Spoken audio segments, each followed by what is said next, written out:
Hey, beloveds. Thank you so much for tuning in. My name is Ayoka, better known as the Oracle G, and I'm getting ready to bring you your twin flame message for tonight. Actually, it's going to be kind of more geared towards divine masculine, um, just to tap in to see where divine masculine is at and where divine feminine is, okay? And also what the union is asking of divine masculine at this moment. Now, as you know, every twin is on a different stage of their journey, so take what you need, leave what you don't need, and please use discernment, okay? Um, I am wrapped and bundled in my blanket because I'm freezing. I caught, I guess you would say, a little summer cold. I don't know what's going on. My friend's son was sick, and I am one of the caretakers. Okay, so I believe I caught whatever he has, but bear with me. All is well.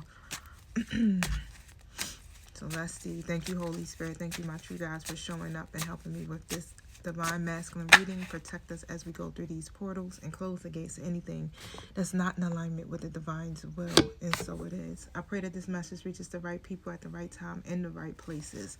All right, so it's a 7-card spread, okay? So the first card, what? Okay, the mirror. The mirror. Okay, that's the first card. So what divine feminine reflects to divine masculine? And I got the chariot card in the reverse. And this is basically saying, like, what is it that divine feminine shows divine masculine about themselves, about their wounds, and about their worth, okay? And so card 2 speaks about the mask. So what is divine masculine still hiding or healing? What are they avoiding, suppressing, or afraid to fully express? The Queen of Pentacles in the reverse. The call. So what is divine masculine soul urging them to do? What shift, truth, or step are they supposed to be doing at this time? What are they being divinely guided to do? What's a mate? The Fool card in the reverse. Fourth card, the Bridge. What connects divine masculine and divine feminine beyond words? What spiritual or energetic force is keeping the bond alive? Four of Swords. Card 5, the Block. So what delays the reunion or the growth of the connection? What fear, karma, or external situation is affecting their ability to show up fully in the connection?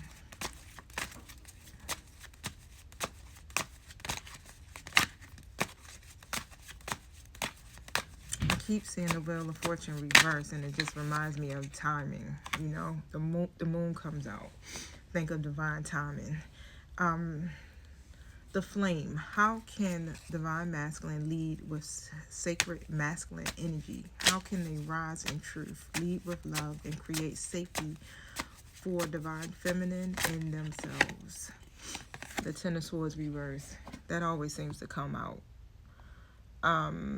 2, 3, 4, 5, 6. All right, so card 7, the Union Code. What the connection is teaching divine masculine now? What wisdom are they meant to carry forward? There go that Wheel of Fortune reverse. Whether apart or together. All right, y'all. So, of course, I want to pull some clarifying cards. And I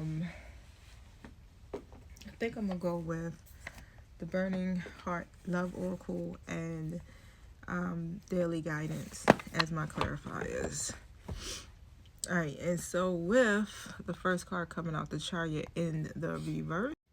Okay, and so with the Mirror, right, divine feminine is reflecting back their current struggles with direction and control. And what I'm seeing is, like, there may be an internal tug of war between the two. It's like this need to move forward, and then it's this fear of not being ready or worthy.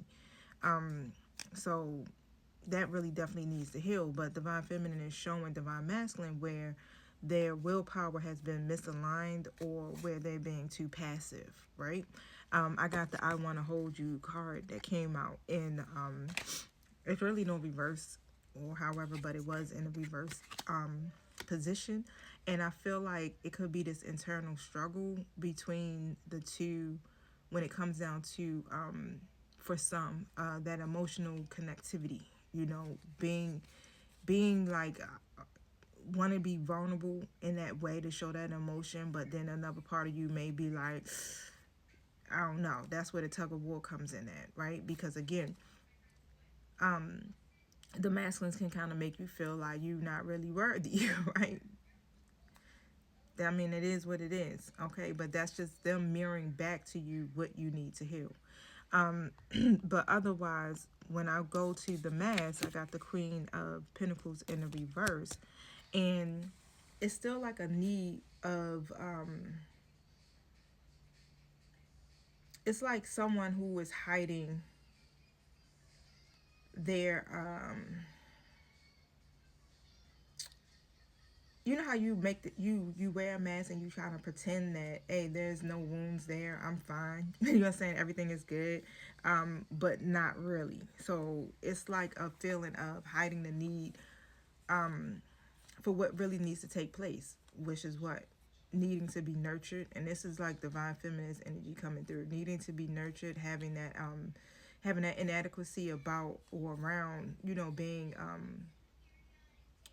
a provider or having that emotional support. It's like this is like a wound here related to self-worth, and that seems to be like what has been the overall theme for the Divine Feminine Collective over the last couple of weeks, right? Just really pouring back into yourself and taking a step back for a moment so that you can recognize that you are worthy, right? Because that's what's being mirrored back to Divine Masculine anyway, with that Chariot card coming out in the reverse. And of course, we already know that this is all tied to past experiences. Give me a card for the Queen of Pentacles reverse.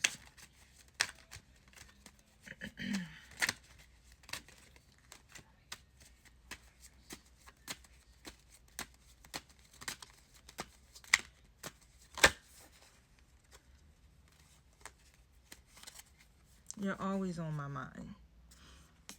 And so even though Divine Feminine may be feeling or trying to hide their vulnerability behind this mask, you know what I'm saying?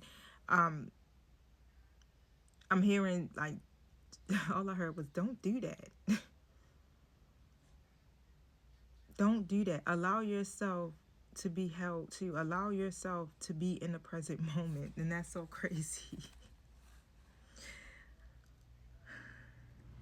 Stop masking your vulnerability.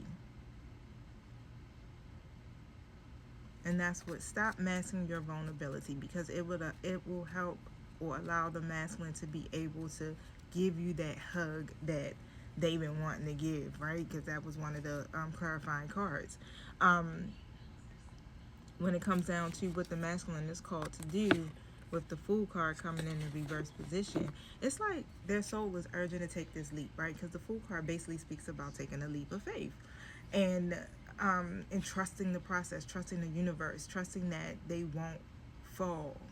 But the fear is holding them up. It's like really holding them at the edge. It's like they're right there on the edge. Like, should I jump? Should I not? It's too much of this tug of war, okay? And somebody got to let go. Somebody has to release that energy. And what I just heard was like, it's like pent up energy. It's a lot of hesitancy, like, will I be making a wrong move, okay? But the Divine Masculine rises not through perfection, but through trust. And that's the thing. Letting go of that control, that's something that's hard for both Divine Masculine and Divine Feminine to do. Like, I want to kiss you. Like, it's so much that they want to do on an emotional level. But again, Divine Feminine is mirroring back that lack of vulnerability, like not expressing that side of themselves really. And how I'm hearing it is either suppressing it, okay, or also trying to, again, mask it, because you're in this energy of like, I'm not trying to be ending up, looking stupid here, and the feeling's not mutual, blah, blah, blah, right? But however, I'm going to go into part 2 on the next video. We're going to talk about the bridge next. All right, so stay